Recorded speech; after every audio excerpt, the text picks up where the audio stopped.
Pozerá tvoj pes s tebou telku? Drvivá väčšina psov vie pozerať na displeje. Ale realita je, že nejde o to, aký je kvalitný obraz, ale koľko má obrázkov za sekundu. My keď natáčame reláciu alebo tieto naše reelska, robíme 30 obrázkov za sekundu. Pre psa to ale vyzerá sekane. Takže pes vidí ideálne až okolo 50-60, vtedy má pocit plynulého pohybu. Takže keď pozeráš veľmi kvalitné video, ktoré má veľa obrázkov za sekundu, pozeraj ho so svojím psom. A tie, ktoré sú slabšie, tie pre psa nie sú buhviaký zážitok.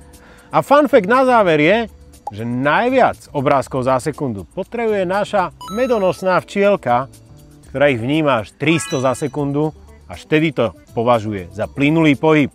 Takže včele telku nepúšťaj. Je to sranda video, tak ho prezdieľaj. Alebo neprezdieľaj. Nechám na teba. Čau.